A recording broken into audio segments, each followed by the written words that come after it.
Republic TV के वरिष्ठ पत्रकार और न्यूज एंकर विकास शर्मा हमारे बीच नहीं रहे। ये खबर सुबह सुबह ही हम सभी को प्राप्त हुआ और कहीं ना कहीं ये खबर बेहद ही दुखद था और बेहद ही भावुक कर देने वाला था, क्योंकि जिस तरीके से वो पत्रकारिता करते थे और जिस तरीके से उनका अपना बोलने का अंदाज था और जिस वो कॉन्फिडेंस के साथ कुछ भी बोलते थे, तो ऐसा लगता था कि वो टीवी में नहीं बल्कि हमारे सामने बैठ कर के बात कर रहे हैं। और खासी में जिस तरीके से 2 साल के अंदर उन्होंने अपना नाम बनाया और कहीं ना कहीं हर किसी दर्शक के बीच में अपने नाम को स्थापित करने में सफल हुए हैं और अपना नाम वो अब कहीं ना कहीं पूरे विश्व को छोड़कर चले गए हैं और इतने कम उम्र में वो सभी को छोड़ के चली जाएंगे, इस तरीके की उम्मीद किसी को भी नहीं थी। और अगर हम बात करें वहाँ पर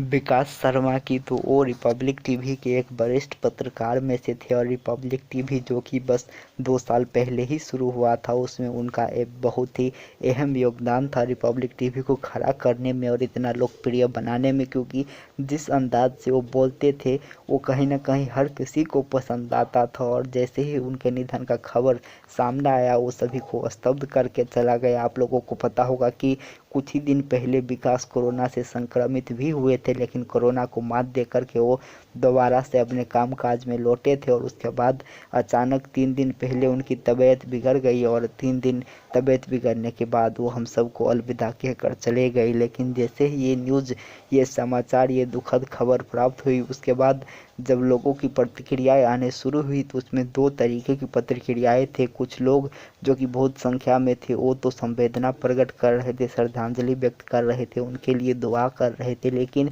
एक तबका ऐसे भी था जो कि कहीं ना कहीं रिपब्लिक टीवी को ही इसके लिए दोषी ठहरा रहा था। और उन लोगों की अगर हम बात करें तो कुछ लोगों का ये भी कहना है कि जिस तरीके से वहाँ पर रिपब्लिक टीवी के ऑनर अर्नब गोस्वामी के सारे चैटें लीक हुई और जिस तरीके के काम अर्नब गोस्वामी और रिपब्लिक टीवी अपने कार्यकर्ता से, अपने जो उनके प्रोग्राम चलाने वाले हैं, न्यूज एंकर है, पत्रकार है, उनसे करवाते हैं, वो कहीं ना कहीं पैसे के लिए, कॉन्ट्रैक्ट में होने के लिए, जॉब में होने के लिए वो करते ज़रूर है, लेकिन मन उन लोगों का भी साथ नहीं देता। और जिस तरीके की पत्रकारिता करती है रिपब्लिक भारत और जिस तरीके की बातें कही जाती है, जिस तरीके से झूठ को भी बहुत ही ज़्यादा कॉन्फिडेंट के साथ इस तरीके से पेश किया जाता है कि वो झूठ नहीं बल्कि सच हो, तो कहीं ना कहीं उससे भी वो दुखी थी। और अगर हम बात करें तो वहाँ पर कुछ ही दिन पहले अर्नब गोस्वामी का चैट लीक हुआ था जिसमें देशद्रोही तरीके की बातें भी वहाँ पर की गई थी। और बहुत लोग ये भी कह रहे हैं कि इसी सारी चीज़ से